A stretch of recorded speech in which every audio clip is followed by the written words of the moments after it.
Stephanie Bain, I have a books. I'm a book nerd. There's so many books. Hello everyone, Stephanie here. Today's video is going to be my Barnes & Noble B-Teen Fest kind of like discussion, how it went, what I thought about it, and the haul of the things that I got. So first off, I knew Friday for sure I was going to be able to go because, you know, I had nothing to do Friday. So I was like, oh, I can go on Friday. It was a lot of fun. I figured out that I'm horrible at the spelling test. It doesn't help that, was it the spelling bee they did on Friday? No, it was the quiz. It was like a paper. And the first thing that we had to do was like, you know, match sentences to the book they belong in. Of the 5 books, I had literally only read The Book Thief and The Last Star, The Fifth Wave, I mean. So I was surprised when I got all 5 of those correct because I had never read the other 3 books. But I kind of used context clues and it worked out. And then like everything else other than book titles, because obviously you see, I watch videos as well and I see people talking about them and stuff, so I was able to answer those correct. Everything else just gone. I couldn't remember the girl's name from 13 Reasons Why, which was Hannah, and I don't even remember the guy's name because I read that book like 2.5 years ago, and I was just like, fuck, I don't remember because I didn't like that book either. And I'm like, some of those books I've never read, and I was just so like frustrated with myself. Even though I had discussed The Maze Runner and Dylan O'Brien, I didn't remember his name at first. And then Thomas, the guy's name, like in his, like, you know, who Dylan O'Brien plays. So I failed miserably, but I did tie in 3rd place, but only 1st place got a winner. And I believe they got a bag of ARCs, but it was a lot of fun to do that. Now, Saturday, I really didn't think I was going to be able to go because Barnes & Noble's is not right next to me, and I was doing other things as well. But I was able to go and get the ARCs, which I'll show you afterwards. And it's really exciting because first off, they just had a table there. I went to the one that's on Kendall Drive in South Florida, 88th Street for those who live in South Florida. So I went to that store, which is my favorite Barnes & Noble to go to. It's huge, but I also forgot that Sunset's freaking Barnes & Noble is just as big. I forgot how pretty that one is. But I went to the one on Kendall Drive, and I have to say I do not know their names because I didn't get them. But the ladies that organized the freaking Kendall Drive B-Teen Fest, they were super sweet, super amazing. And like the way they were handling it, I know it was different than other Barnes & Nobles and other locations because in the morning, I was literally able to just walk in, get the ARCs and walk out and then go back home because I had things to do.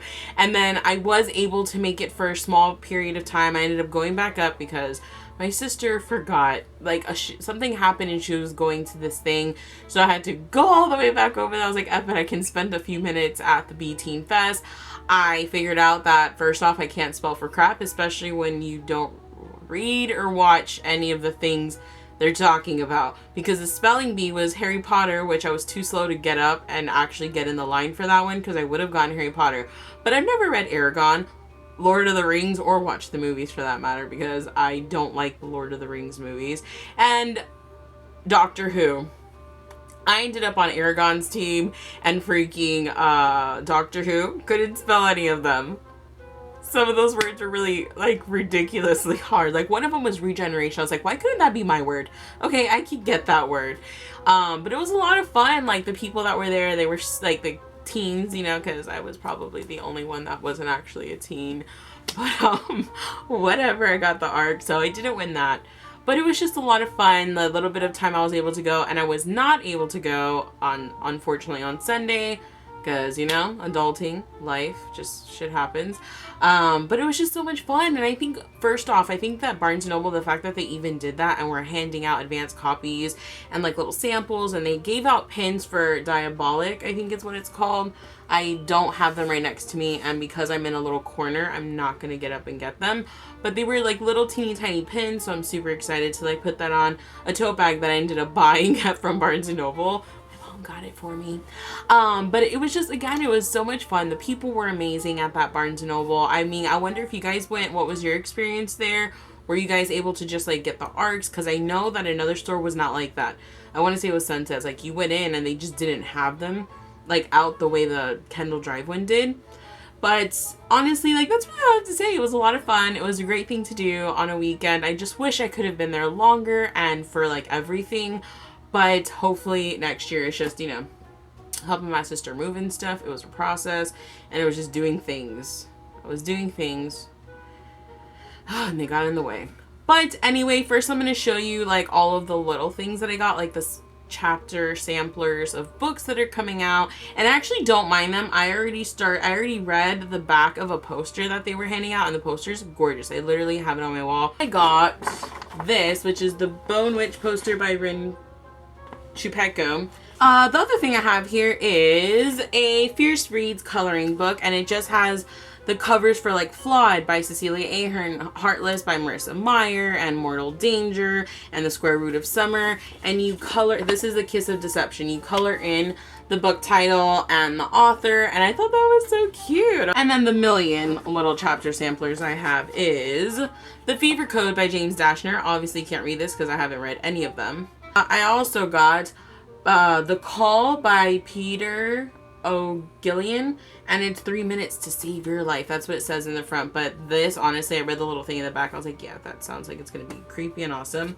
This one has multiple, and it's called Take a Peek, and it has from The Haters by Jesse Andrews, 7 Ways We Lie by Riley Redgate. It has Every Falling Star by Sunju Lee, The Graces by Laura Eve. You know, that looks a lot like the Diviners cover. It's giving me those feels.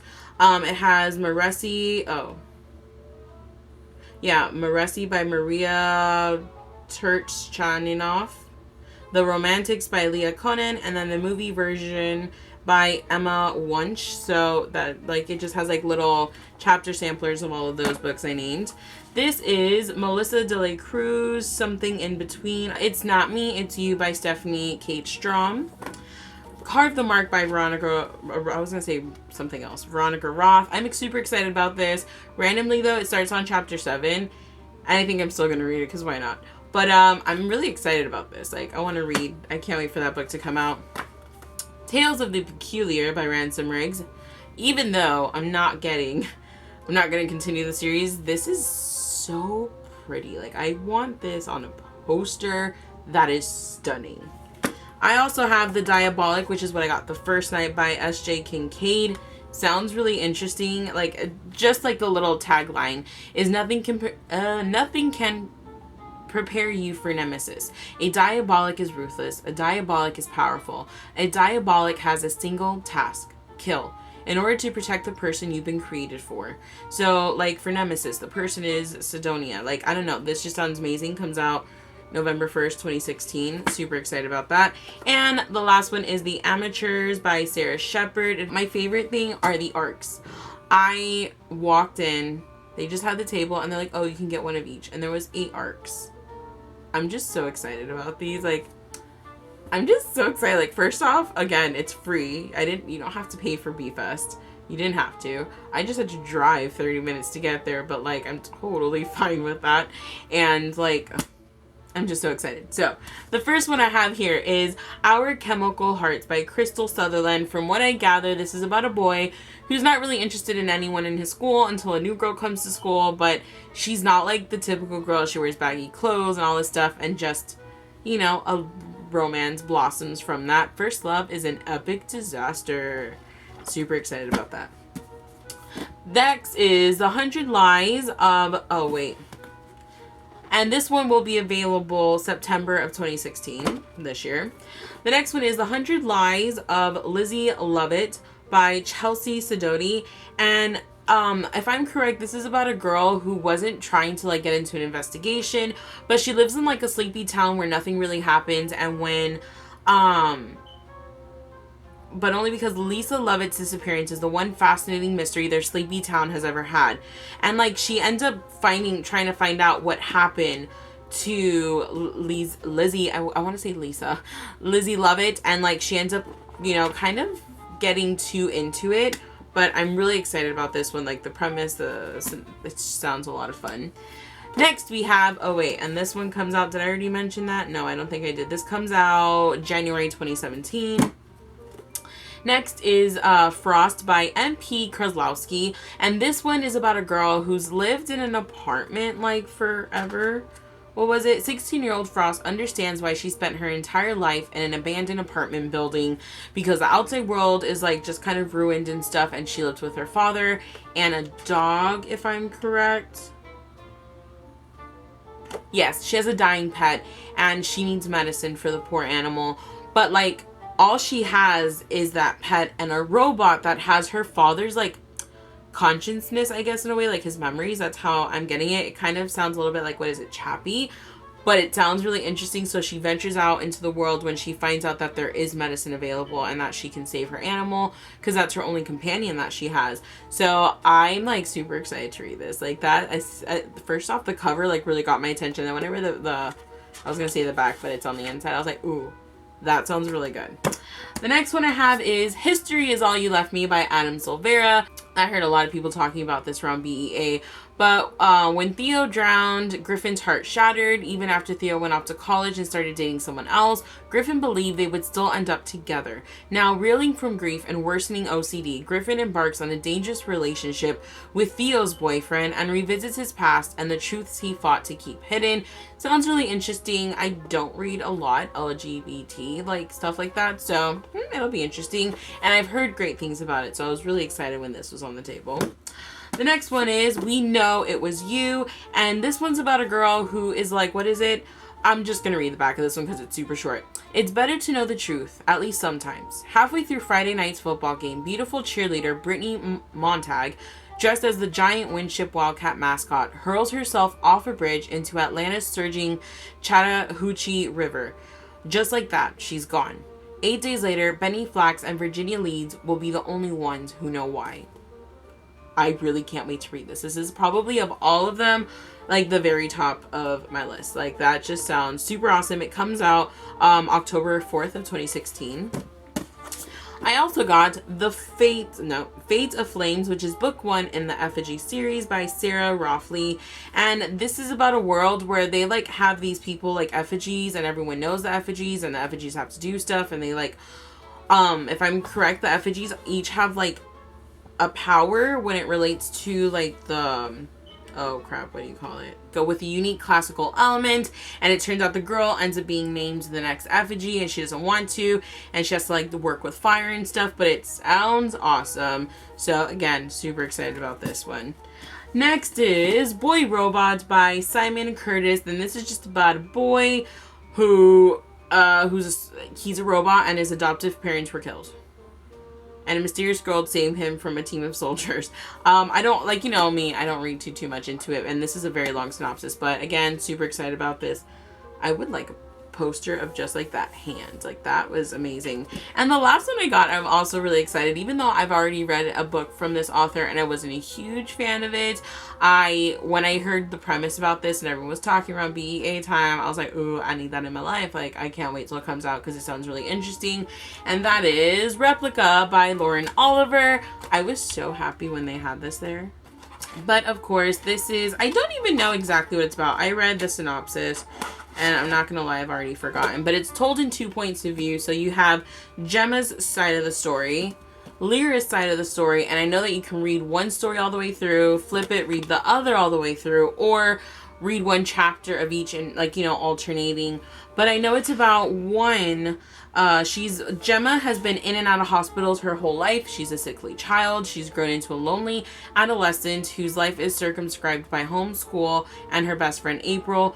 But after she's nearly abducted by a stranger claiming to know her, Gemma starts to investigate her family's past and discovers her father's mysterious connection to the secretive Haven Research Facility. And then, I don't want to read the whole way through. And then, Lyra, from a distance, the Haven Institute, tucked away on a private island off the coast of Florida, boop, boop, looks serene and even beautiful, but up close, the locked doors, military guards, and biohazard suits tell a different story. In truth, it is a clandestine research facility where thousands of replicas or human models are born, raised, and observed. And you know I'm excited about this because I just realized, The Island. I'm obsessed with that movie. So I thought it was so cool to like have this. I'm like so excited. Like I'm a dork, I know, but I'm super pumped, and it's absolutely beautiful. But that was B-Fest for me. What I did you guys, were you guys able to participate in everything? How was it at your Barnes & Noble? Because obviously not all Barnes & Nobles were the same, but I really enjoyed how my Barnes & Noble like did everything. I thought it was great. It was so much fun. I still can't believe I got all these like arcs, and I'm just so like excited. I am stinking excited. Like, I am the most excited I think I've ever been, because first off, it's all free, didn't have to pay to get in or anything. So that was my experience at B-Fest. I hope you guys had a great day, reading day or not, and I'll see you in my next video. Bye!